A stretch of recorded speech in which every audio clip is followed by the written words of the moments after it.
Aloha. Welcome to the Kww Community Association General Membership Meeting.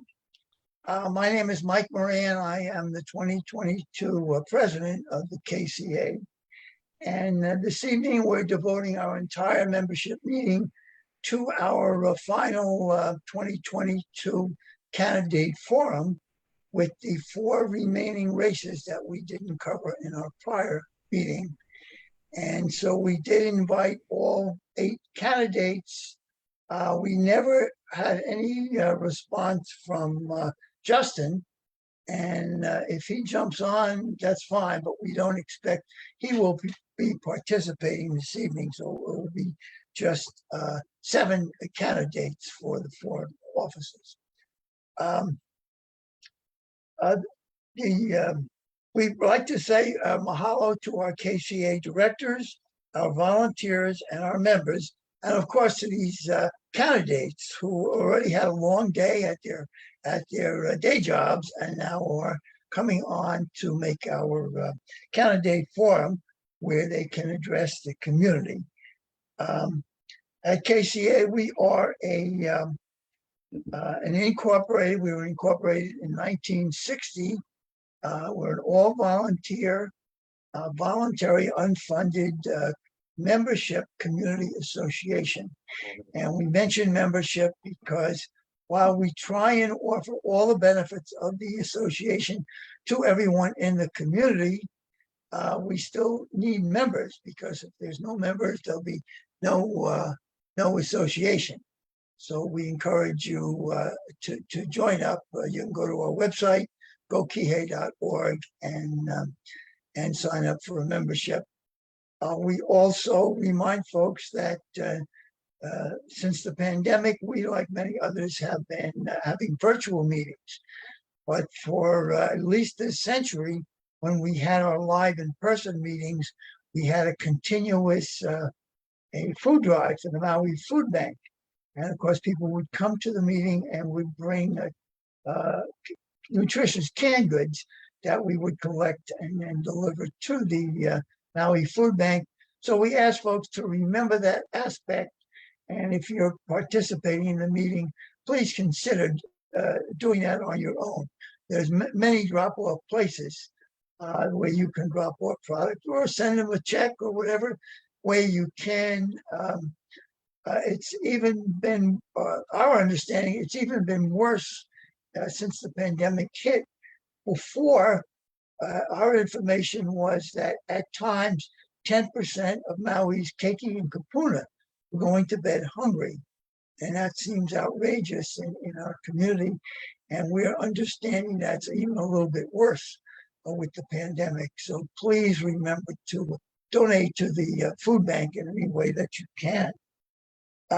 As we proceed with our meeting tonight, our goal is to continuously vary the order of the candidates to respond. We'll start out with each one will make an opening 1-minute statement, and then we'll go to Q&A, and their time to answer is a maximum of 1 minute.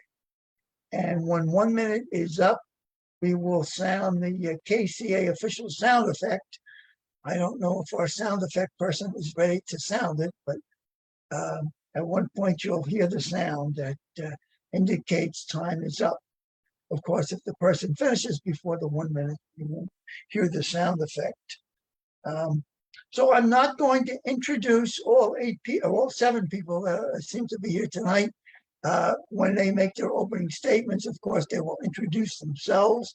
If you saw the preview, you saw pictures and names and their locations of their districts on the screen. And we're also live on Akaku tonight.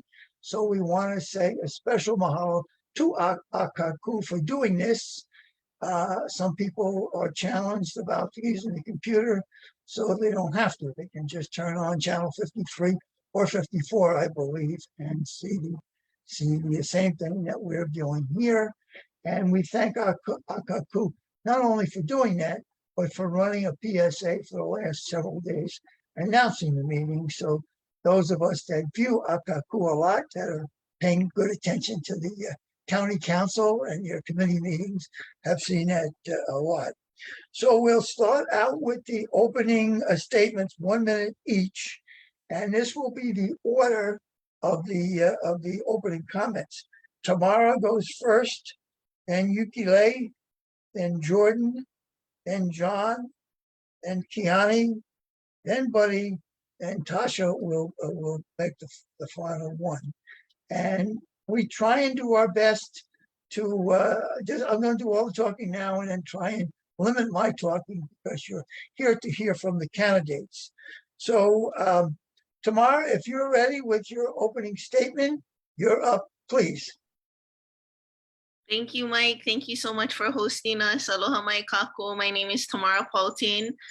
I was born in Honolulu, grew up in Hilo, and moved to Maui in 2001. I have a bachelor's of science in mathematics and education.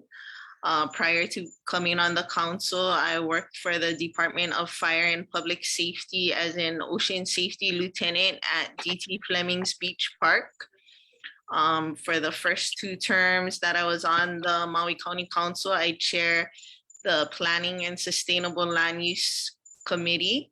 I'm also the vice chair of the Budget, Finance, and Economic Development Committee. I've been a member of the Maui Metropolitan Planning Organization, as well as an alternate to the Hawaii State Association of Counties. Since about 2009, I've been the president of the Save Honolulu Coalition. And, we continue to try and work with the state on a community-based management plan. I know Kihei has some experience in working with the state on various projects, so they know what that's like, and I'll leave it there. I'm so honored to be able to represent West Maui as well as all of Maui County. And, this is a very different kind of public service than what I have been doing for the past 20 years prior. And it does take a little bit of a learning curve and creativity, but I'm up to give it my 100% if you guys are up to have me. Thank you so much. Mahalo. Okay, Yukile. Oops. Sorry. Aloha, everyone. Thank you, Kihei Community Association, for providing us this opportunity. My name is Yukile Sugimura, and I'm born and raised here on Maui. I will tell you that I grew up, a lot of my, when I was growing up, we had a home in Kihei that we used to go on the weekends. So I'm kind of familiar with what it's like living by the ocean and having that opportunity, because we loved it with bonfires. It was a completely different time that we could go and catch crabs, and we loved it. So I have a very special place in my heart for your community. It is part of who I am. And I'm born and raised on Maui. I have been married for 35 years to my husband, Tak. I have a son and three stepchildren and 4 grandchildren. So I get to enjoy them and love that. I am a 27-year resident of Kula and graduated from Baldwin High School, then went off to University of Hawaii, where I have my bachelor's of science degree. My work for the council is a life journey, I always say, because I believe that all the work that I did previously as the Maui liaison for U.S. Senator Akaka, U.S. Senator Hirono was my most federal experience. And I've always wanted to be sitting exactly where I am today. So I've worked towards this opportunity and I hope to return. Thank you. Thank you. Jordan? Well, everyone, thank you, Kihei Community Association, for having me. My name is Jordan Hawker, and I'm one of your upcountry candidates. My background is in sustainable science management, and I've also acted volunteering my time as a community advocate. If you have been on Pulehu Road on the first Saturday of the month, I'm one of the organizing members of Pulehu Posse, which is a group of neighbors who came together to take care of the dumping issue. We've since been able to partner with a couple other local organizations like Malama Maui Nui and Full Circle Ocean Gear, really exemplifying what community can do when we come together. That's one of the things that I'm really hoping to bring to the upcountry seat. I'm passionate about how sustainable infrastructure can serve Maui County and how we can be making sure that the decisions that are being made today are benefiting our future generations. That would be a small cameo by my rescue from Maui Humane Society, who is into cat only. But again, I want to thank you for having me, and I look forward to the questions coming up today. Mahalo. Mahalo, Jordan. John? Hello, everybody. My name is John Pele. Very proud to be here, and thank you, KA Community Association, for this invite. Not born on Molokai, but definitely raised on Molokai. My background is in the visitor industry for 21 years. I started off in the front line, ended up as a general manager of hotel operations. I've been in property management for the last 13 years, and for 20 years combined, I've been a small business owner here in Molokai, including a retail grocery store, and I currently own a restaurant located in Hotel Molokai that employs around 40 to 50 people, depending on where we're at. Very involved in I want to get involved in all the county issues, especially when it comes to housing issues for our generations to stay here. You know, if you heard me before, my only child after graduating college here was forced to move from Hawaii, forced to move from her home because she just couldn't afford to be here. So I have grandkids that now live in the mainland, and they call the mainland home. And I'd like to restore my chain of lineage back to Hawaii. So I'm looking forward to fielding some of the questions and getting to learn more about Kihei. Thank you very much. Mahalo, John. You're welcome. Kiani? Yes. Mahalo, Mike, and mahalo KCA for hosting tonight's forum. Aloha, ovo o Kiani Rollins Fernandez, my Molokai nui a hina. I currently serve as your council vice chair and chair of the Budget, Finance, and Economic Development Committee.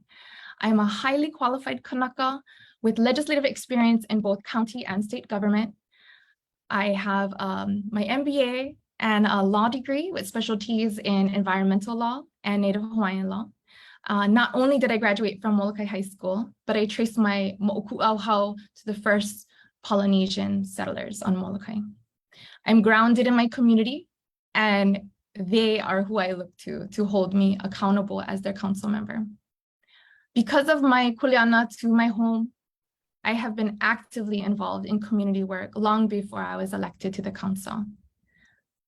I'm really excited about participating tonight and responding to your questions. Mahalo.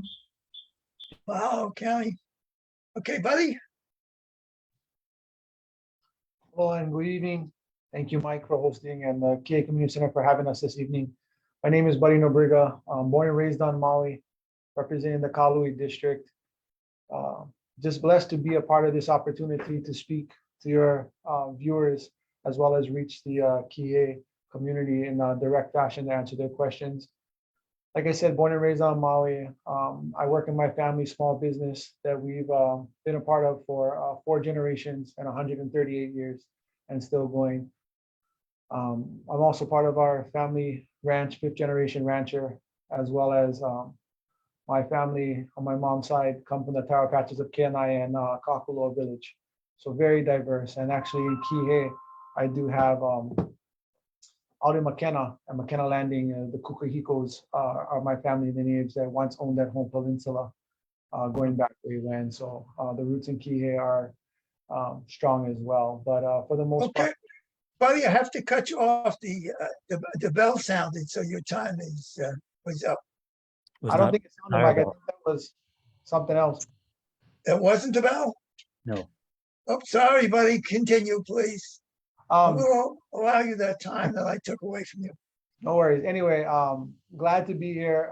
Looking forward to the questions and looking forward for the opportunity to serve Maui County and do what I can.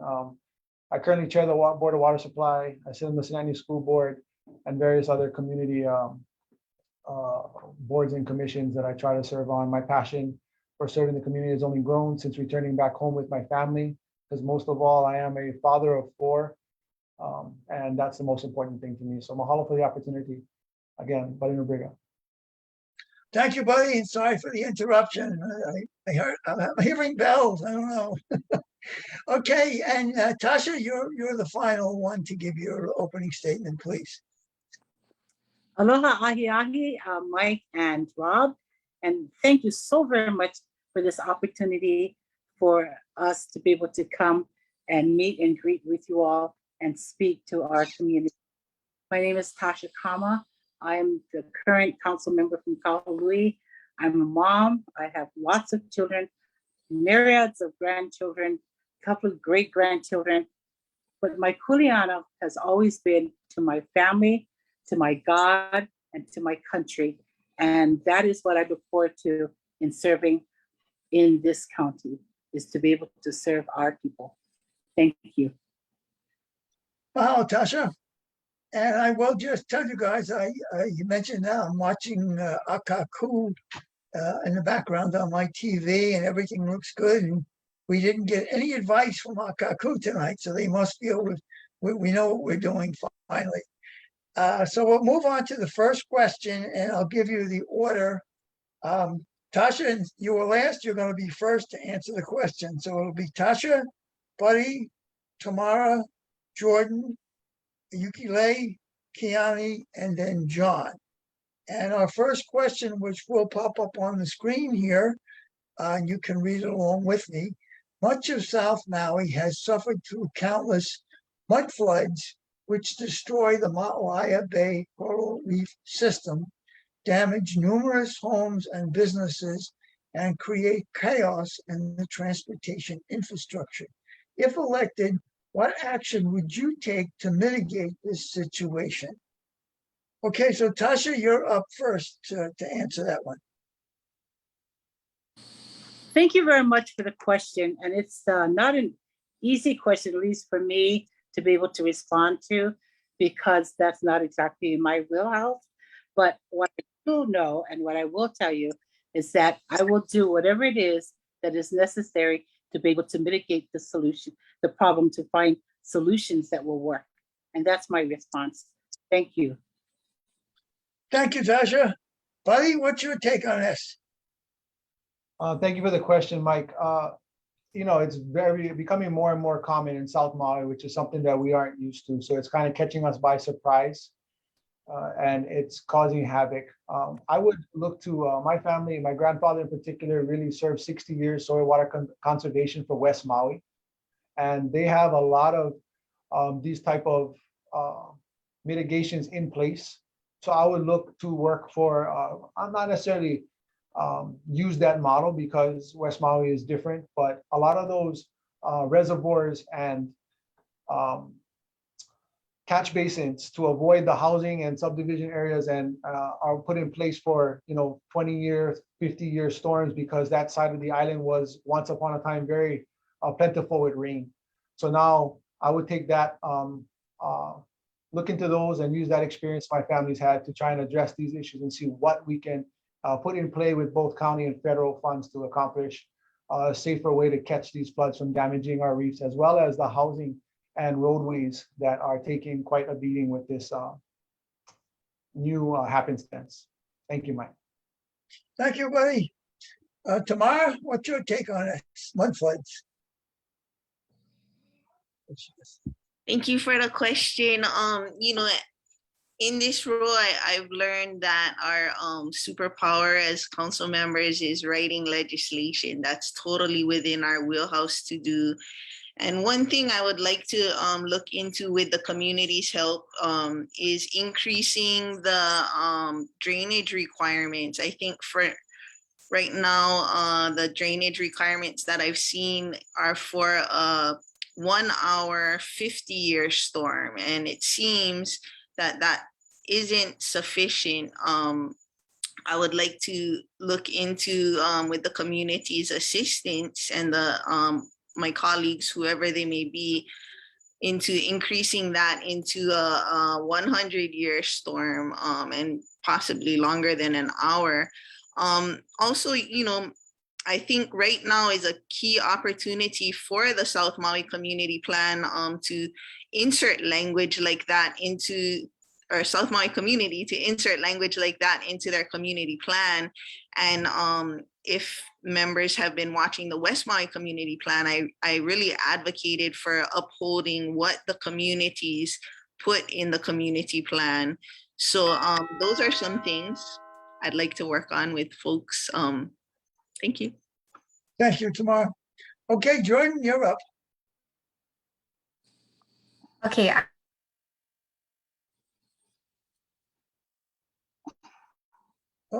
Jordan, you froze.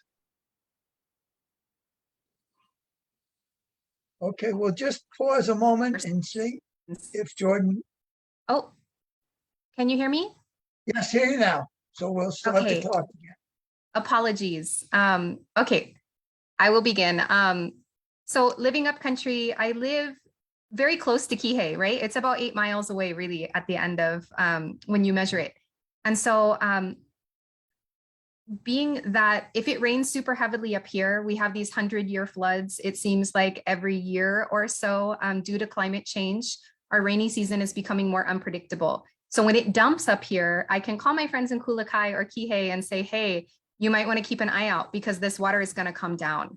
And so the things that I see from a systems thinking, which is that this is all connected, we can increase our water reservoir infrastructure up here, which would mitigate some of our water needs up here, but also be able to catch some of those heavy downpours that are coming so they don't come rushing down the gulch system and bring all of that mud down. I'd also like to incentivize large landholders between upcountry, where we have steady rain, and Kihei to be looking into reforestation and various plant species that can hold that mud flow from coming down down the mountain. It really is a mauka to makai. It has to be looked at that way. And I will stop there. Thank you so much. Thank you, Jordan. Okay, Yuki Ray. Oops. This is my wheelhouse. So I am the chair of the Infrastructure Transportation Committee, and I have Department of Public Works, Environmental Management, as well as the bus system in my kuleana.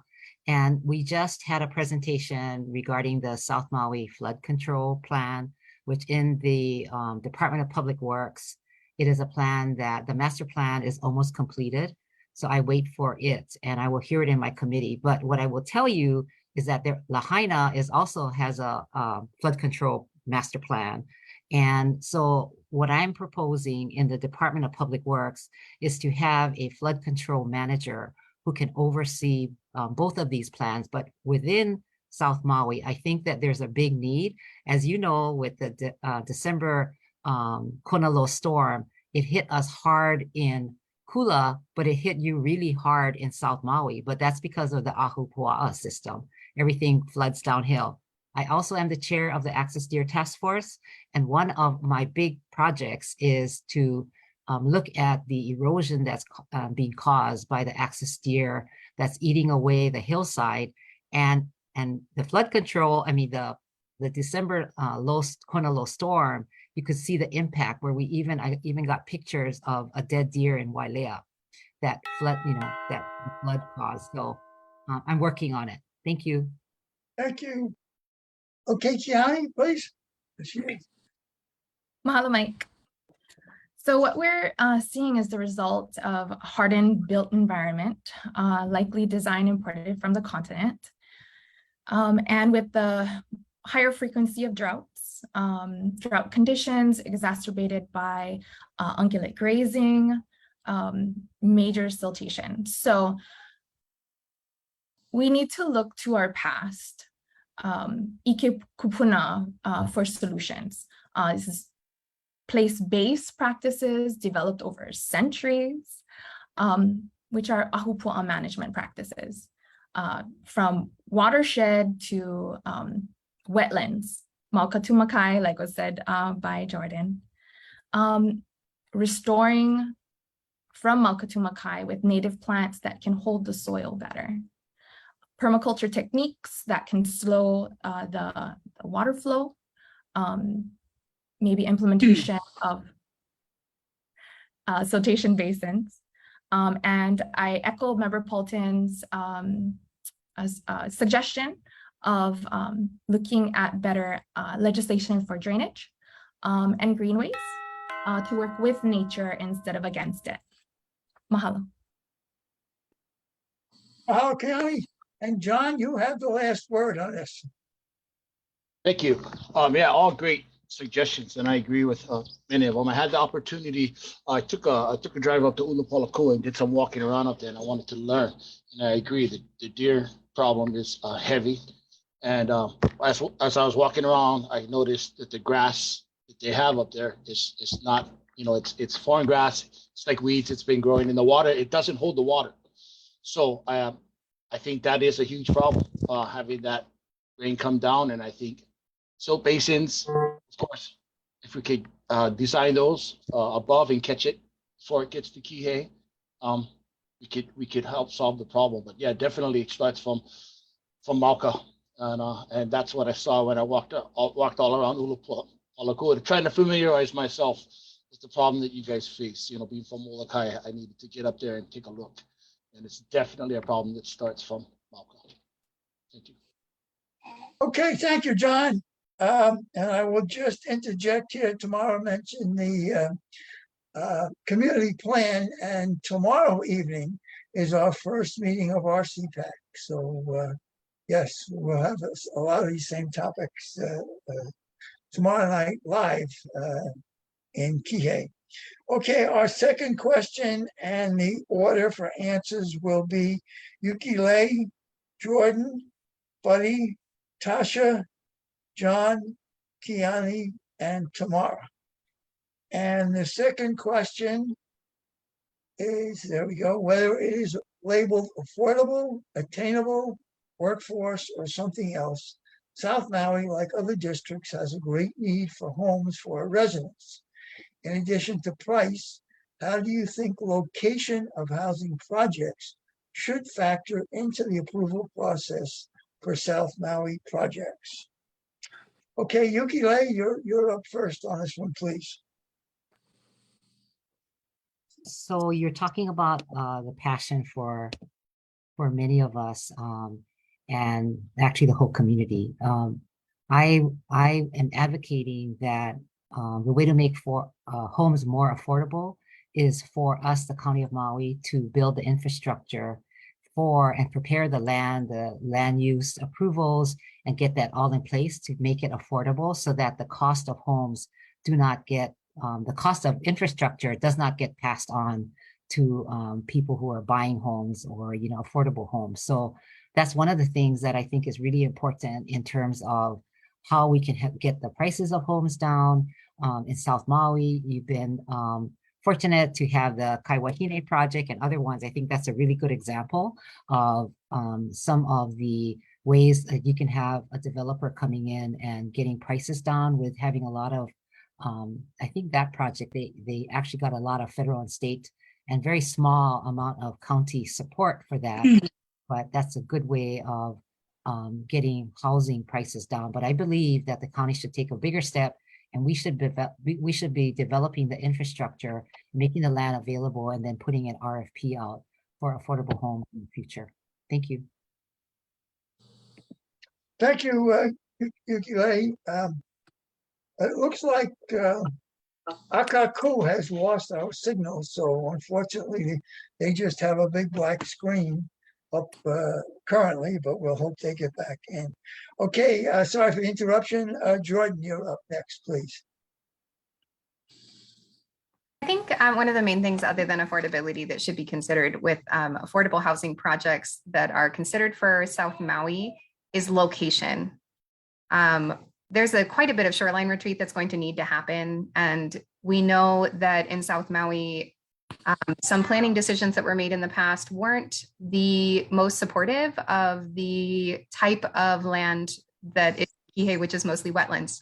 So I'd say location, location, location, making sure that things are not too close to the ocean, that we'll be having to retreat later, and making sure that the water that comes rushing down from where I live isn't ultimately clouding people's investment.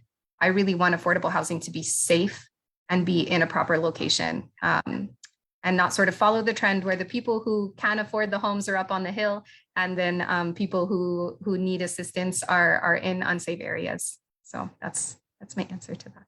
Thank you. Thank you, Jordan. Buddy, what's your take on this? Well, per the question, location, and I think what being on the council can do is take a proactive approach in designating locations according to community plans and working with the communities. The hardest thing to do is come to an agreement on where, and that starts with this outreach, and then to process what would be the most feasible. South Maui poses a lot of different terrain outside of wetland. Above the highway is a lot of blue rock that is not, very good. I mean, that's one of the most hardest rocks in the world, and it makes it difficult to build. At the same time, Kanaka Maoli were very smart. They didn't bury it in blue rock; they buried it in sand. So it has different pros and cons. When you talk about location, I think we need to government needs to take a more proactive approach in getting these locations. And I also agree that it's time for government to step up with land purchasing, as well as putting in infrastructure to bring down the cost. And I think Ms. Hawker brings up a great point in shoreline retreat. And throughout South Maui, it's not a one size fit all. Some may be able to retreat, some may have to do land swaps. I mean, Hawaii is so unique that it's not a one size fit all. Even in the South Maui district, you'll have different options for different people. Thank you. Thank you, buddy. Okay, Tasha, you're up next, please. Thank you again for that question. My sense is that your question regarding where's the best location for affordable housing. Well, sometimes the best location is places that we don't think about. For example, if you take a look at your Maui Island plan and your community plans, your island plan kind of identifies where growth can be, but your community plan actually identifies where the community would like those places to be. So a lot of it really is dependent upon the community and where they believe they would like housing to be, where they would like commercial development, where they would like light industrial or heavy industrial. So a lot of that is really dependent upon your community. Developers, they buy a piece of land and then they go ahead and start developing, and then they get into trouble because the community comes up and says, no, we don't want it here. This isn't a good place for it to be. So until development and our community can come together and make those decisions and place them into our community plans, then we'll have a better idea of where that location can be. So thank you. Thank you, Tasha. Okay, John? Thank you for the question. Yes, I agree with my fellow constituents.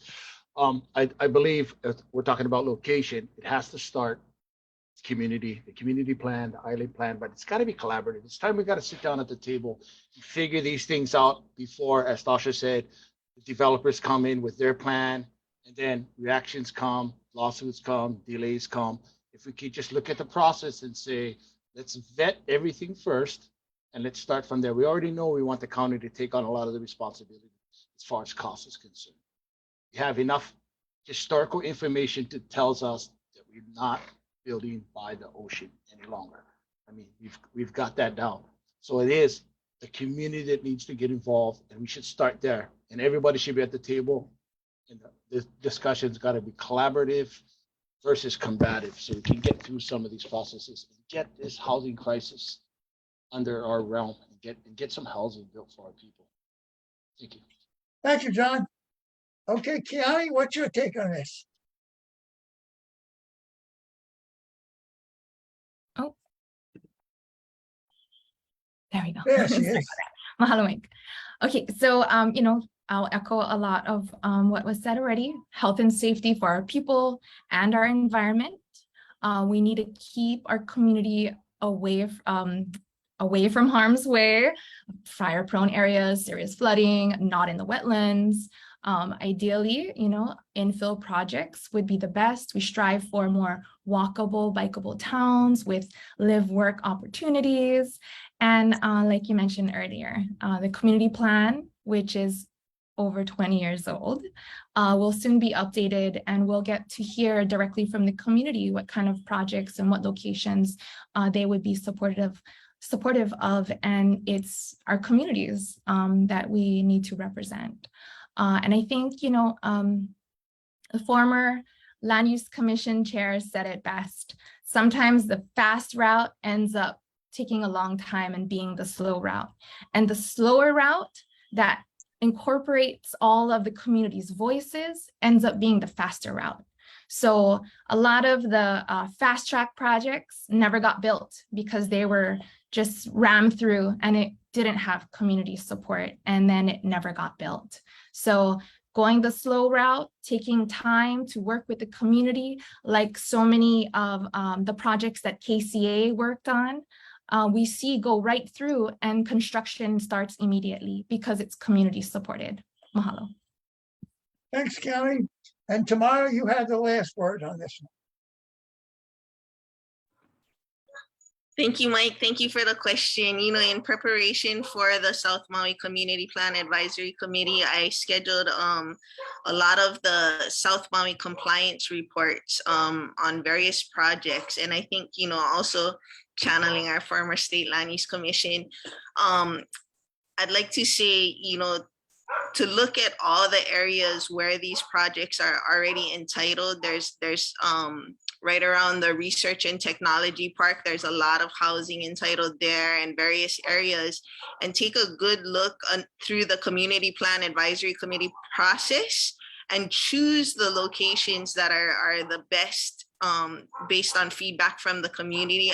I personally think that area around the Research Technology Park is great. It's already entitled, and continue doing what we've started to do, which is, projects that have that widespread support, like Waikapu Country Town or Pulelehua, which offers affordables.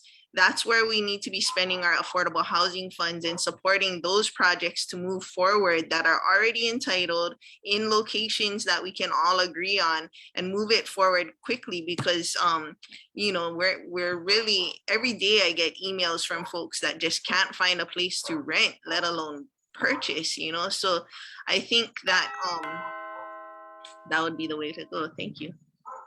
Thank you, Tamara. And yes, a few of you mentioned Dr. Shura. KCA is a big fan of his, and we will be giving him an award at our next final community meeting in November. Oh yeah, he's awesome.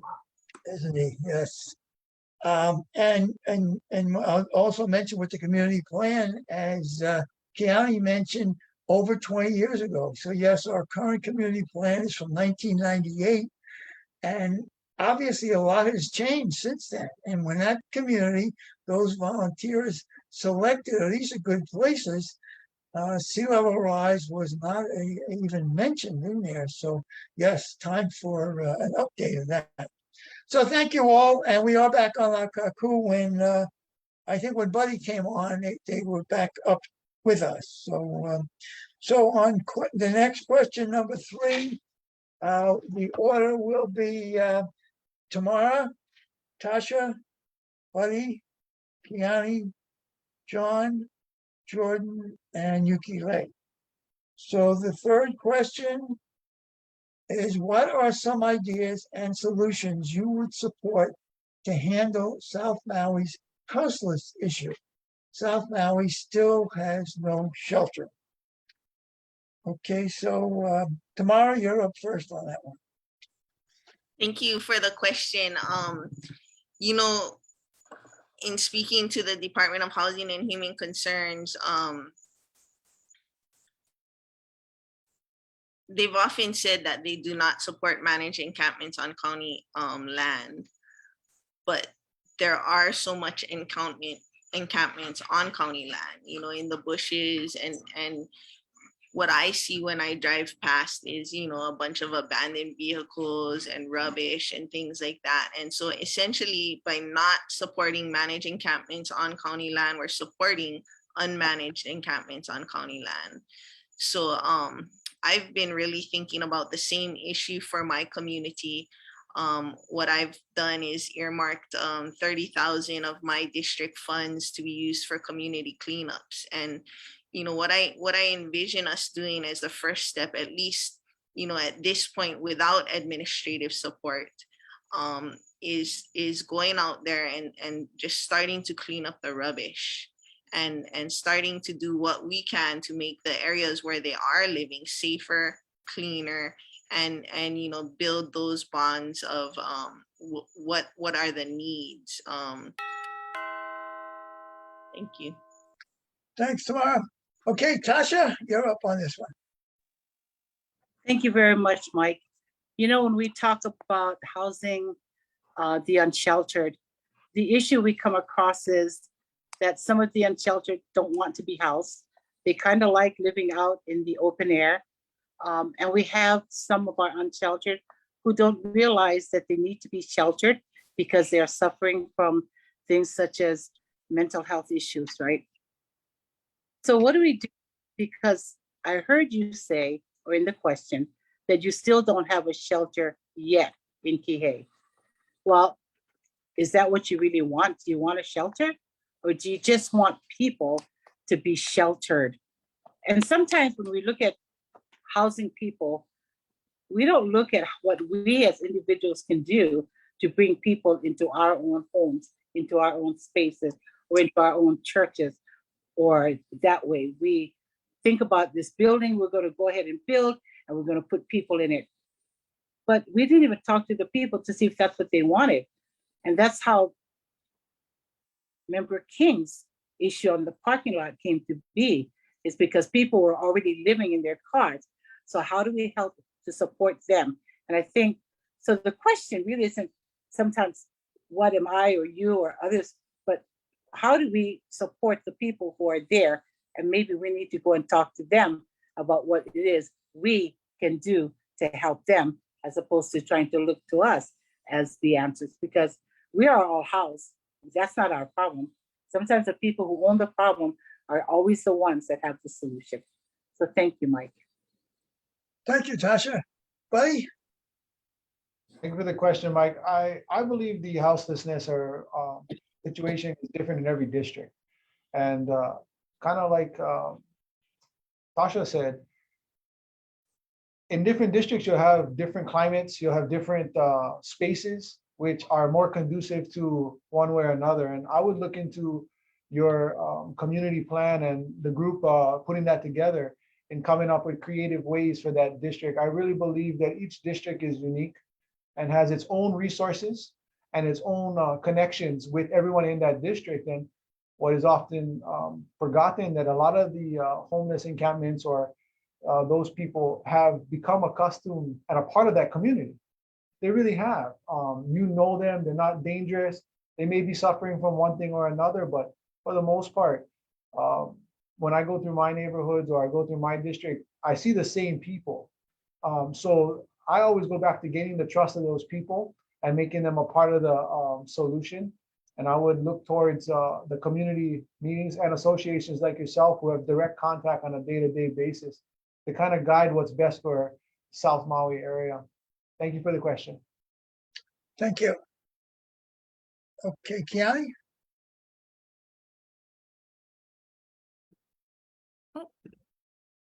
Okay, there we go. Okay, mahalo. So we all know there's no one size fit all. There's the idea of having a shelter, but there are many different solutions that we need to consider to address the many nuances of this. We must be open-minded, creative, and community-centered. I established the Commission on Healing Solutions to Homelessness to keep our community centered, to empower our community advocates so that they have a voice and that they can provide recommendations to the council and the administration on the different ways that we can be helping our community. We need housing for our residents. We need to enable those sleeping in their vehicles a safe space for the night. And we need to not criminalize Kanaka who want to live off the aina. We need to make space for those who don't want to conform to the colonized society that was imposed upon them. So I think, factoring in and considering all the different nuances is really important for us as policymakers. Mahalo. Mahalo, Keone. Okay, John? Thank you for the question. Again, such great points. Dealing with the houseless, I think we really need to do it with compassion, empathy, and reality, because we all know that it's just such a complex. There's no one size fit all. And I really believe having a lot of, I'll be honest with you, I have a lot of family members that are houseless and they struggle. So I believe that we have to gain the trust, as Buddy said. We need to gain the trust of the people, and you got to live in their space. We have to live in their space and understanding where and what they're going through.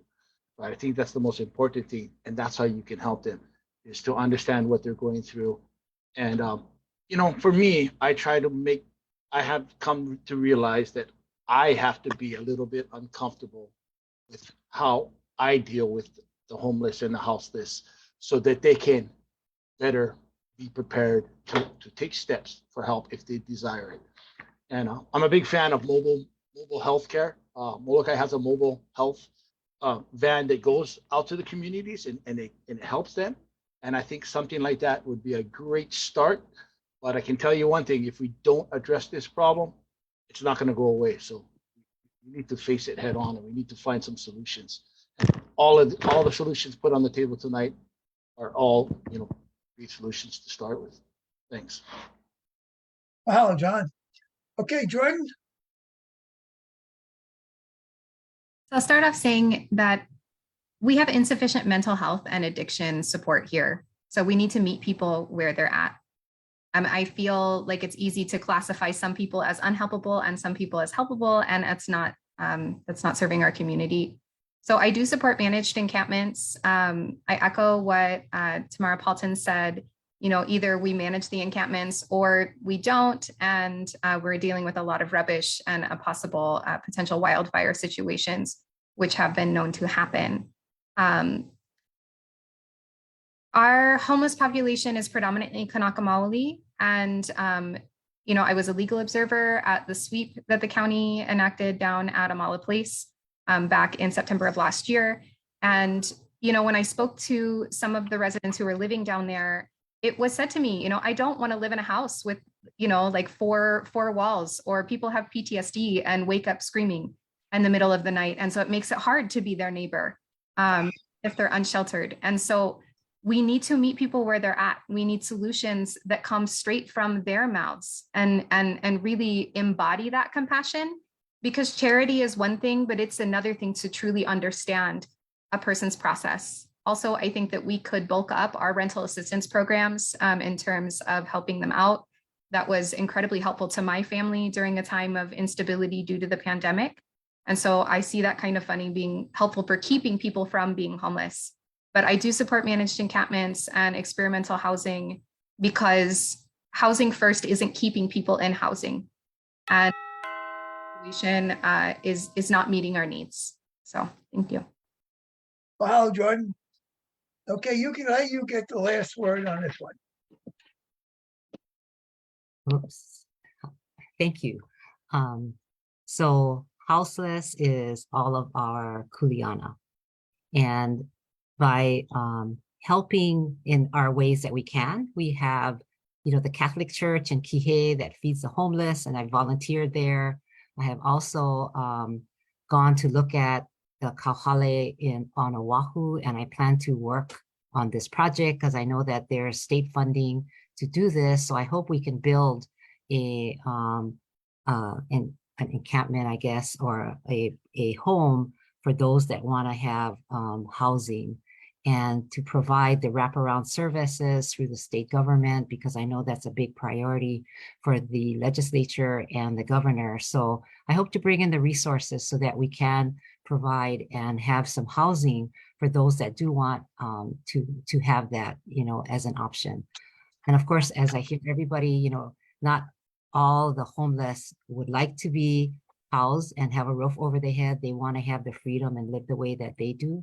And there is a way that we can reach out to them, Family Life Center and those organizations, Kihale Akeola, can reach out to them, and at the appropriate time when they're ready, we hope to bring them into a safe living, which I think is all of our goals. So thank you. Great, thank you, everyone. Great answers. Okay, our fourth question, the order for answering will be Kiani, John, Tamara, Buddy, Tasha, Yukile, and Jordan. And our fourth question coming up is natural environment versus built environment. How will you protect the environment we all depend on while expanding the number of homes for our residents? And Kiani, you're first up on this one, please. Mahalo for this question, Mike. So I think it's important that we not only focus on building more homes, because there's a lot of housing units that were originally built to be workforce housing that have now become vacation rentals.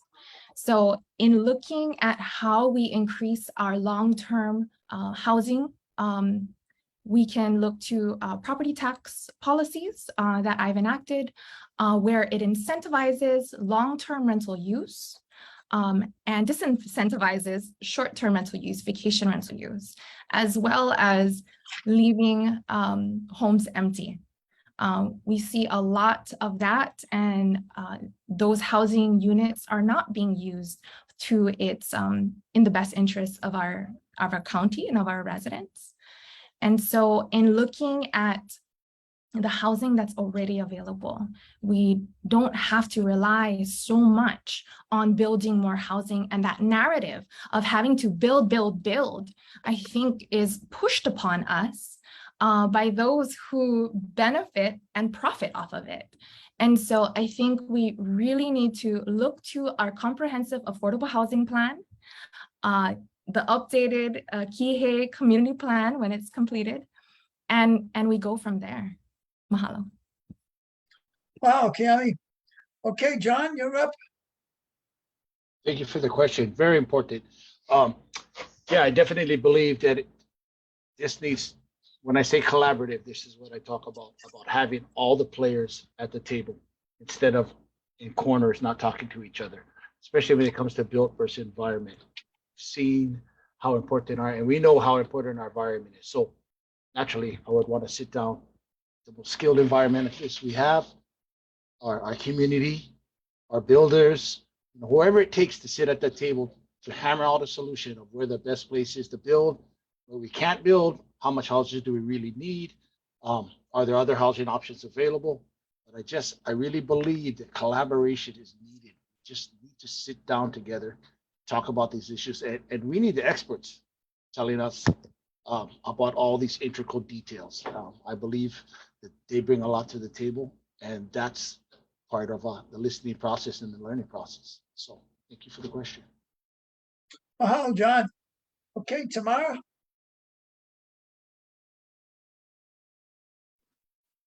Thank you, Mike, for the question. If I may, I think the perspective that it's the natural environment versus the built environment is the problem to begin with. It's the natural environment or the built environment enhancing the natural environment, building in a way that works with nature, taking advantage of the trade winds. I think a member of the Kihei Community Association gave that input that, you need to set up your building so that you take advantage of the natural wind currents. And there is this thing, a gentleman from West Maui that does living building challenges where you use elements of nature in your building. I think you know, Kihei and West Maui are both very dry places, and I'd like to this next term look more into what we can do to reuse our gray water legally. You know, I mean, I know that's a State Department of Health issue, but what can we do to encourage them, and composting toilets and things like that? Because as we retract our county infrastructure of water and sewage, that's kind of the key for those living close to the ocean, that, hey, what are you going to do? You know, like, we're not going to be able to maintain the water lines and the sewer lines so close to the ocean. And so I think it's really more a question of how can we build with the natural environment, in harmony with it. And it's been done. It's not something that's never been done. It's just bringing more of that to Hawaii, Maui County, as an island nation, like other island nations do. Thank you. Thank you. Okay, buddy, there he is. I think working with the environment, and again, being proactive with the community and the people that know about the environment, what works, is definitely where we would have seats at the table. We've learned from the past, and we have so much technology and knowledge now that, you know, to be honest, Hawaiians definitely knew what they were doing once upon a time, and that knowledge was lost along the way. So now we have to go forward. I think with the council, we can be better at our ordinances and legislation to help the process, as well as respecting the environment. And we're at a point where we all are using the word crisis. So time is of the essence, and everything should be on the table, and multiple things should be tried. And what works best for our community then should be taken as a model moving forward, the best things that work. And that's how I would approach this situation, because we can't wait for legislation to make it happen. We can't wait not to build. We all have a story or stories of people who leave or can't afford to live here. And I truly believe that a lot of our social and economic issues are reverted back to not having a safe place to live and stay in our community. And I'm willing to do whatever and everything possible to end that crisis. Thank you. Thanks, buddy. Okay, Tasha. Thank you, Mike. So the question of natural versus built environments. I think one of the things that is helpful for us is our attitude in how we think. Ancient Hawaiians always lived in balance. There was never a tug of war between man and the environment. It was more like a marriage, that they worked in tandem, hand in hand. You know, the Hawaiians have a saying that says, the land is the chief and the people the servants. And if we have to adopt that kind of thinking so that we can understand how to be able to live succinctly with the environment, not play tug of war in terms of the natural environment, the built, but work hand in hand.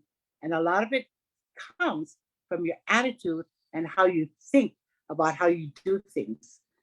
And a lot of times we don't have that kind of thought processes because we have other kinds of things that goes on in our minds, as Keani had said earlier about the colonization in terms of our thinking.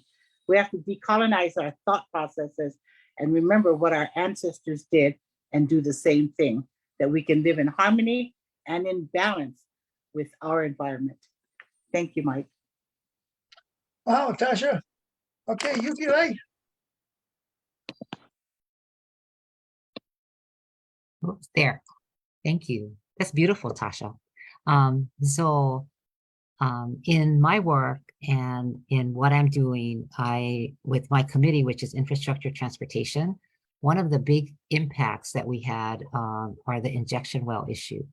And so a big priority for me and my committee is reuse of R1 water.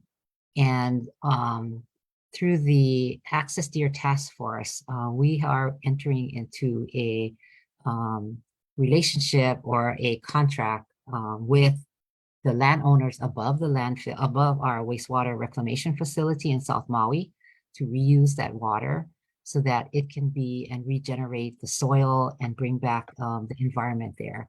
So it's these kinds of partnerships that will help us better utilize our environment and to build homes and balance, thinking about how we can institute programs for solar to electricity and other things that will make us more in balance in terms of working for our housing and not being an aggravation over the surrounding neighbors and properties.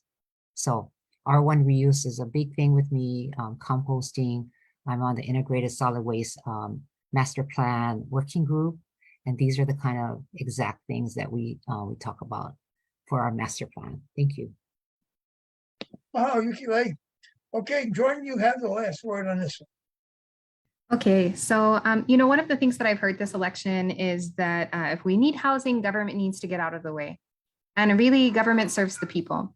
So with the trend that has been happening, which is that developments are being built with not a lot of consideration for how there would be an environmental impact, we can make sure from a policy standpoint that affordable housing and developments that are built have to integrate features that do take away that dynamic of built versus natural environment. You know, there is no reason to be landscaping at this current time with water intensive plants. We have plenty of drought resistant endemic species that would probably love to, you know, beautify any sort of developments that are being built, as well as reduce water usage. I think also requiring that things are built to not necessarily fully to LEED certified standards, but making sure that, yes, living building systems, that any housing that is getting built is first and foremost prioritizing the environment that it's being built in. Because the reality is we can have housing for everybody, but if we haven't taken care of the environment up until that point, it's not going to matter. The environment will stop supporting us if we are not going to build in an environmentally conscious way. And so for me, it comes down to government protecting the, you know, the things that are in public trust for the people. And part of that is the environment. If we take away all regulations from government and don't protect the environment, then it's going to be a free-for-all because we cannot trust the free market to do what is most environmentally friendly when profit becomes the bottom line. So I think that protecting the environment in policy. Thank you. Oh, Jordan. I have this distinct advantage over all of you that I don't have to do that. Hit the camera, hit the mic off and on. And at other forums, when I do have to do it, yep, I'm the one that's taught. The lips are moving, but you can't hear you, and we can't see you. So I have the advantage of all of you, but you're all doing exceptionally well with that. There's hardly a beat in between before we can see you and hear you. So good job. Okay, our fifth question, the order will be Jordan, Yukile, John, Kiani, Tamara, Buddy, and Tasha. So question 5 says moratorium on visitor accommodations, cap on legal short-term rentals. Too many visitors? What is your opinion on managing tourism volume? Okay, Jordan, you're up first on that one. Well, I do, you know, I've got a lot of testimony on the record in council meetings supporting the moratorium on visitor accommodations, as well as the cap on legal short-term rentals. You know, we're in an unfortunate situation where we can't stop people from coming here. But if they find that there aren't any accommodations available and we're enforcing our short-term rental permitting process, then I do think that will reduce the what happens when we have this onslaught of a lot of visitors coming here all at one time. Possibly that will space it out more and allow that impact to be less in terms we're seeing less of those hour, 3-hour long lines at the airport. When it comes to managing tourism, we've got to be smart about it because we are within our limitations. I do support what's been done over the last 2 years because it really has been the voice of the people asking that our county do something because it truly is affecting our quality of life. It's also eroding our infrastructure. So one of the things that I'm passionate about is finding a way to get visitors who are coming here off of our roads, making it more streamlined for them to go to areas that are high in tourism that they're already staying, because our road infrastructure is taking a hit as well as our quality of life. I know that the West Side folks who live over there and in South Maui wait in a lot of traffic. So if we can incentivize more shuttle systems, if we can work on our bus systems and make sure that that is as easy for our visitors as possible, I think that's a step in the right direction. Wow, Jordan. Okay, Yuki. Thank you. There. So this is exactly on our agenda in Tamara Paulton's committee actually coming up this week, and on our council top of mind. So the caps that are being talked about, I believe that caps for visitors should be within the hotel zoning area so that we can keep the visitors in an area that would be managed that way. As you know, Maui, when the airports opened up, they came in droves.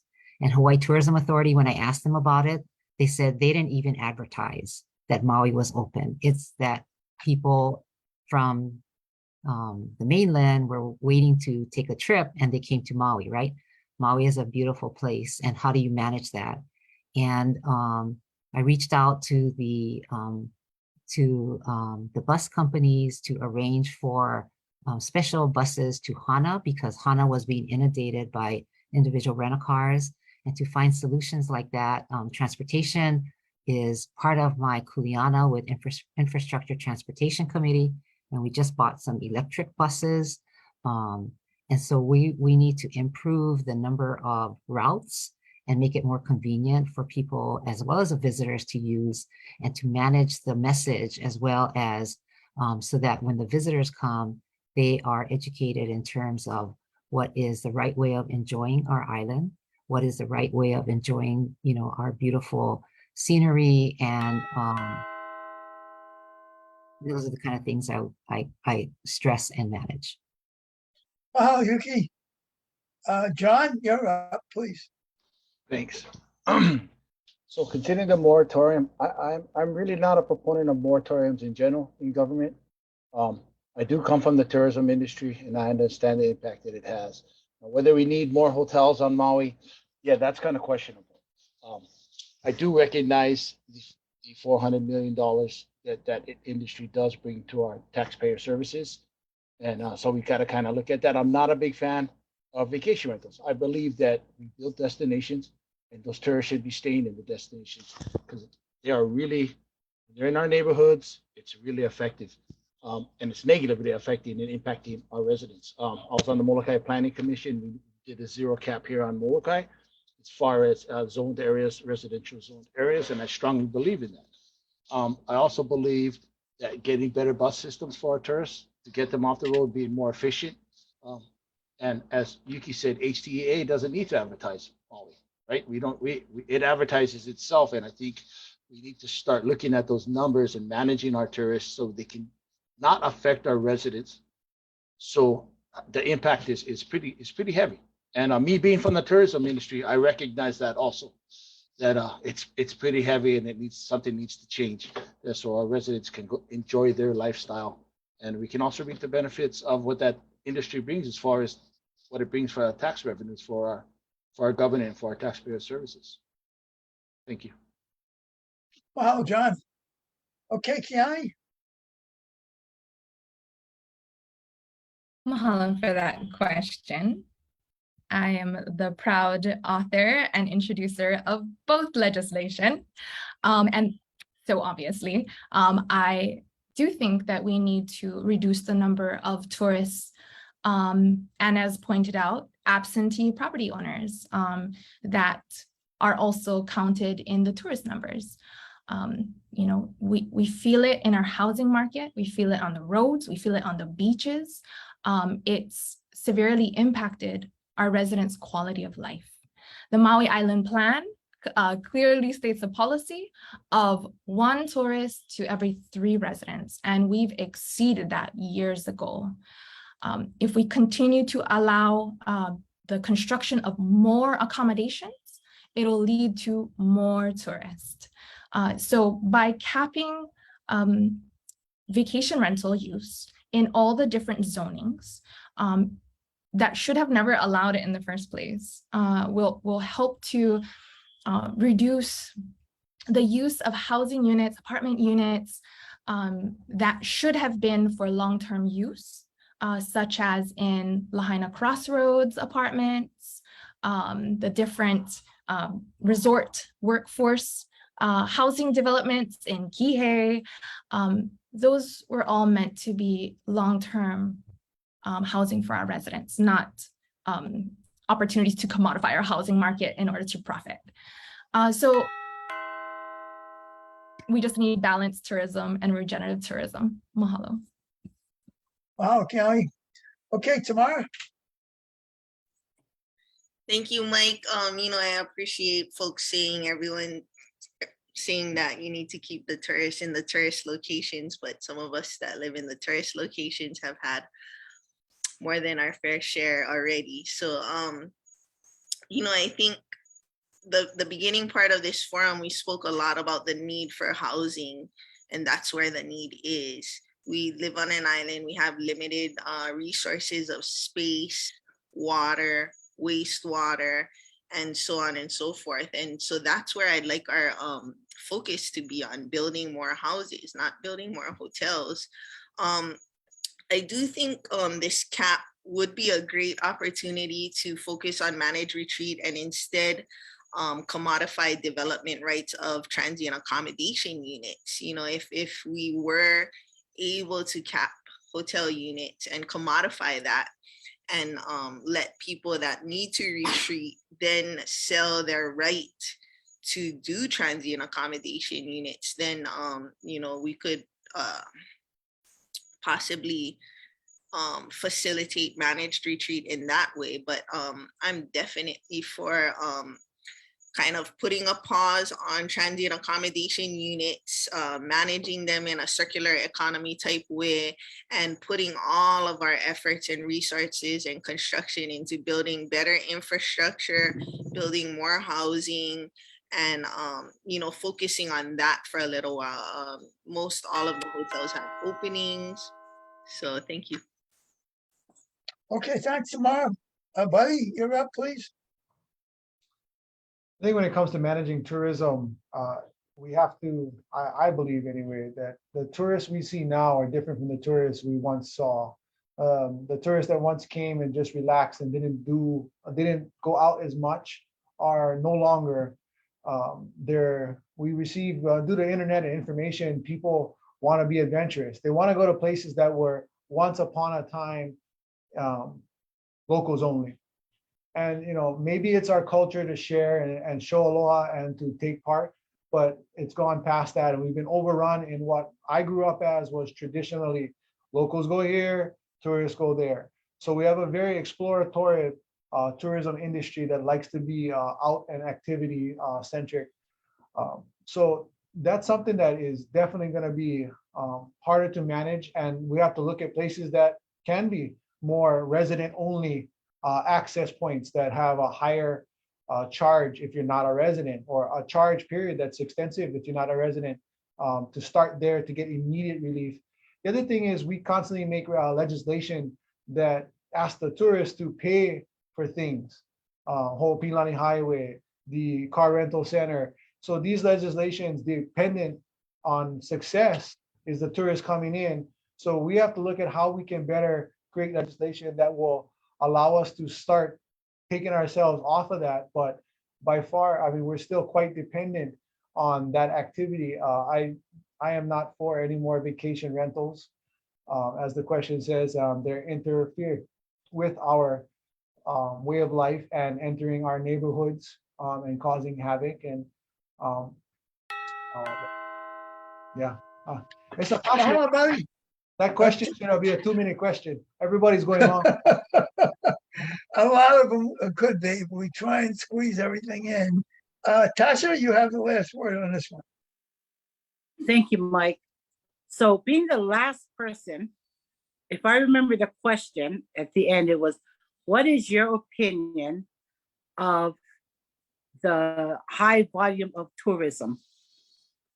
My sense is I am so proud that people want to come to come and look and see and experience what I have grown up with.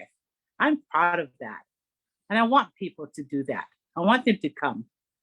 The problem is when visitors come to your home, like when they come into your house, when your neighbors or visitors, that is your home. And therefore your home has rules. And therefore you need to tell them what the rules are so that they don't overstep their bounds, so that they don't overstay their welcome. And that's on us. That is on us. So my opinion is in managing the volume of tourism is that we need every opportunity we have, whether it's on a plane coming and going, or whether it's in a grocery store, or wherever it is that we're meeting tourists, we have a few moments of an opportunity to talk to them about who we are, what our expectations are of these visitors or our guests. And when we tell them what our expectations are, they have some sense of where we're coming from. So it's not a yin and a yang or a yank and a pull, but it's really us welcoming them and at the same time, letting them know our expectations and what boundaries that we have. Like you would when any person comes to your home and you sit down. Okay, thank you, guys. This is going to be our last question, so we can make sure we have time for your closing statements.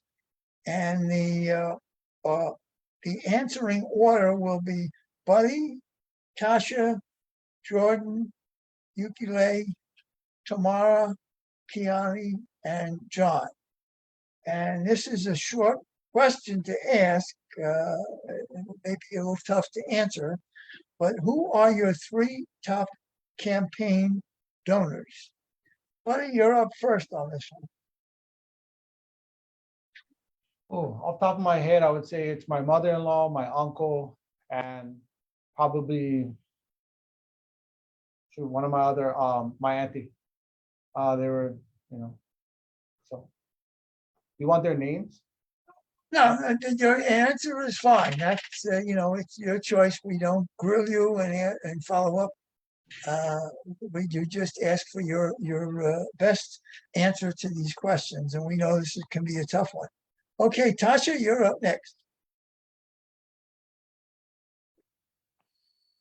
Thank you, Mike. So I would have to say that my top 3 campaign donors are trades, unions, and tradesmen, unions, and because they all gave about the same, contractors, builders. So is that sufficient without the names? Yep, that's fine. As I said, it's tough, and it's this is one if some people feel we should give you the questions ahead of time so you can do research, but we feel this is at least fair that nobody gets the questions ahead of time, and sometimes they're tough to answer. So you just give your best answer. Okay, Jordan, what's your answer to this one? So my top donors are actually philanthropists who are starting the Taryn James Young Foundation in the 2 Kihei residents, Sular James and Genesis Young, as well as small business owner Mark Rediker. Those are my top donations, and the rest of my donations are working class people. They're relatively small. So that makes up the bulk of mine. Wow, Jordan. Yukile, you're up next, please. Thank you. So my top supporter for what I do is always my husband. And so my family. And I do value the support that I got from working families with different unions that represent the trades and the carpenters and realtors. So organizations that have taken the time to grill us and decide who they want to endorse. So I've been very grateful with endorsements that I have received from working families. Thank you. Mahalo, Yuki. Tamara, you're up, please.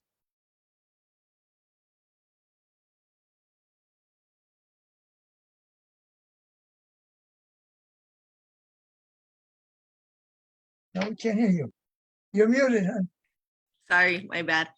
My top two are Realtors Association of Maui and Local 3 Operating Engineers. And then for the third place, it's like a 10-way tie. Unite Here, Local 5, Ravi Buga, Mike Williams, Linda Love,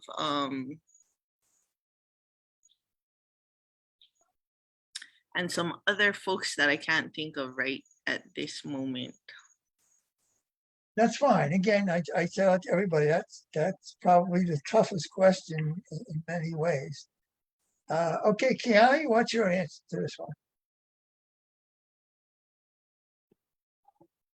Mahalo for asking this question. And so I guess I'll do a balance of both of which of the responses that we've been receiving. So of course, my family, my husband, my mom, my grandma, and advocates for social justice, such as Kim Koko Iwamoto, Greg Kahn, oh man, but like Tamara said, there's so many that are kind of they're even, and then champions for the Aina, like Uncle Walter folks and Auntie Lori. So those are my top donors in my heart. Mahalo. Thank you, Kiani. And John, you have the last word here. Thank you for the questions. My top three donors would be very close friends, of course, the trade organizations that I've interviewed with, and family members, close family members. It's Okay. That's who it is.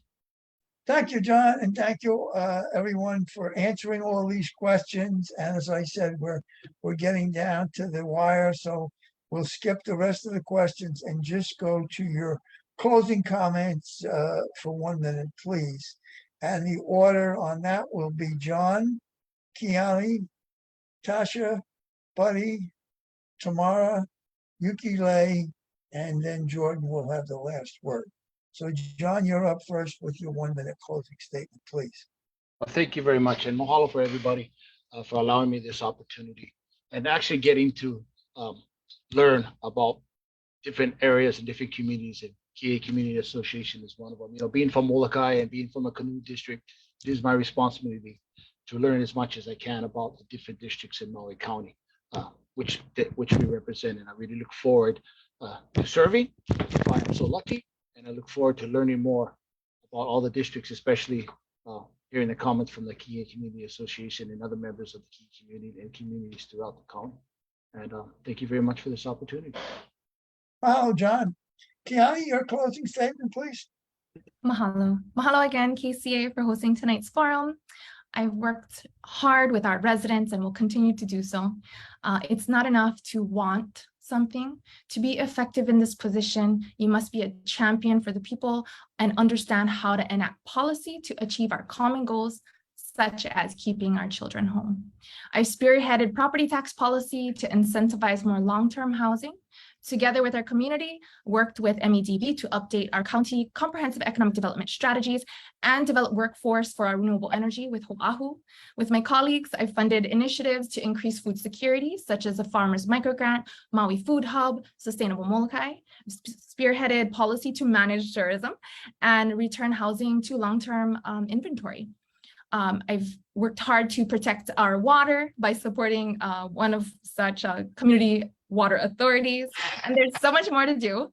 I'm proud that the majority of my donors are working class residents who have contributed small donations of $100 or less, what they can afford, because they want to support me, because they believe that they have a voice in me. It would be an honor to continue serving the county on the council. You can learn more about me at voteonipa'a.com, Vote Kiani, and on Facebook and Instagram. Mahalo.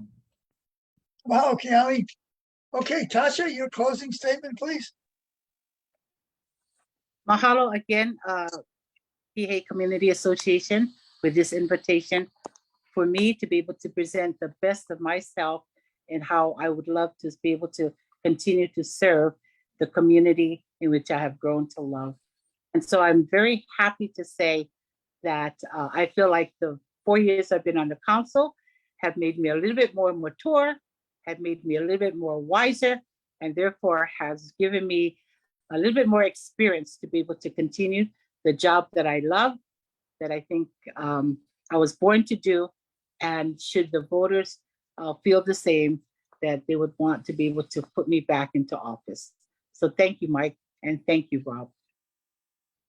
Mahalo, Tasha. Buddy, your closing statement, please. Mahalo, Mike, and the Kia Community Association for hosting this event and inviting me. Mahalo to all of the people watching and the people who will watch for the opportunity to speak and the opportunity to get to this point where we're down to 2 candidates.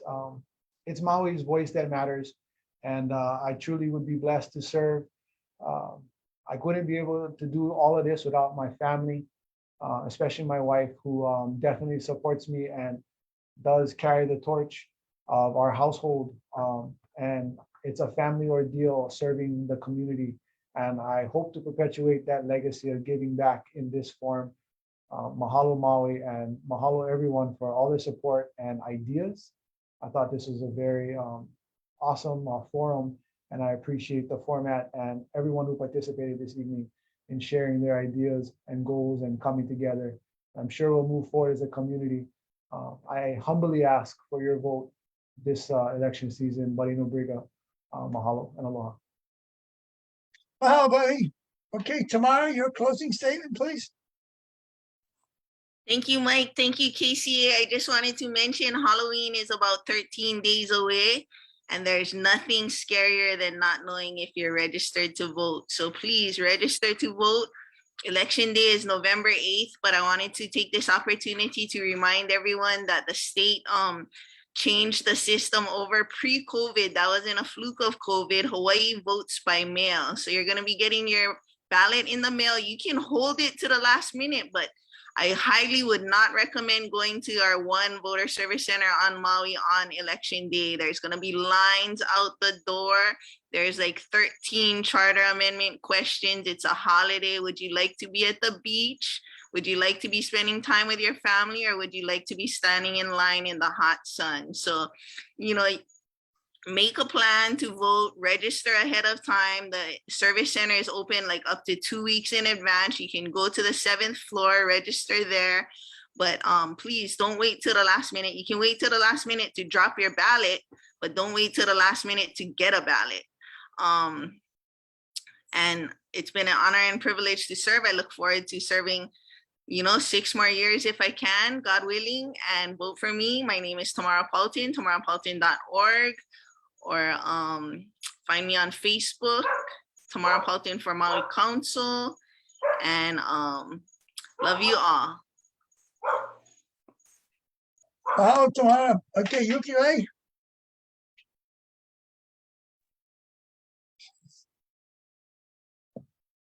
Thank you. So in closing, what I would like to share is that I checked on something that I think is very important to South Maui, and that you're going to get your traffic signal, your traffic light at Mikioi and Pilani Village. And I checked, and the equipment's arriving in December, so it should go up sometime early of next year. I think that's a huge safety issue for South Maui. I also wanted to let you know that from talking to your community as well as my community, that the talk about having the upcountry road, and I would always say when I was asked that opportunity left us when U.S. Senator Dan Inouye passed away, but I am going to be talking to Senator Brian Schatz and Mazie Hirono. I think Senator Schatz has a big place in the Senate and the at Congress. So I just want to announce those two things because I'm pretty excited about putting that on my to-do list for years to come. I am Yukile Sugimura. I'm your council member, and I love this work. I am here for you. If you call my office, I will share with you my cell number. It's 808-870-8047. Anyone can call me. I'm accessible. I open up a table once a month at the Upcountry Farmers Market, and people come and visit me with their tax forms or have different questions, so I can help them work through the bureaucracies of government if I could, or answer questions and enjoy just the upcountry beauty. So thank you very much. My name is Yukile Sugimura, and I would love to represent you again. Thank you. Well, Yukile, and Jordan, you get the last closing statement, please. Thank you, Mike. Thank you, Kihei Community Association, for having us all and for posing questions that are so timely and pertinent to what we're going through. I'm a problem solver.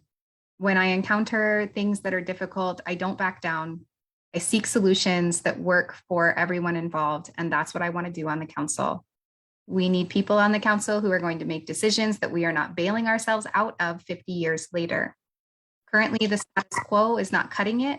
And when I lost my job due to the pandemic, which was in the tourism industry, I made it my job, my unpaid job, to pay attention to what was going on in the county council. I've had countless hours testifying and paying attention to what's going on and things that have been done, supporting good initiatives, as well as seeing what can be done better. I want to problem solve on your behalf. I want to keep your keiki in mind, and I want to build a better future for them. So please vote Hawker for country. Thank you for your listening today. You can go to Hawker, 4MauiCounty.com, and check me out. Have a good night. Mahalo, Jordan, and mahalo to everyone. Tonight, our timing was exquisite because we heard from all of you, and I'm out of time, so you don't have to hear from me anymore. We thank everyone for participating. Our final KCA meeting is November 15th. We're always on the third Tuesday of the month, but this was our final candidate forum. And again, the timing is right because the ballots, as you mentioned, should be coming in the mail in another day or so. So we gave the opportunity to hear from all of the candidates that were interested in presenting. So we thank all of you. And again, we remind everyone, please help those that are in need. Our goal is through the food bank, but any way you can help those that are a bit less fortunate. And you guys all did outstanding tonight. Everything was right in place, and that's why we're able to finish on time. And I have actually 8:01, so Akaku kept us on for the additional minute. But thank you, everyone, and best of luck to candidates. And yes, if you haven't registered already, please do and vote for all 9 council races. Mahalo, everyone. Hui ho. Hello, Mike. Ahui ho. Hello. Ahui ho. Hui ho. Good night. Mahalo. Good night. Malama pono.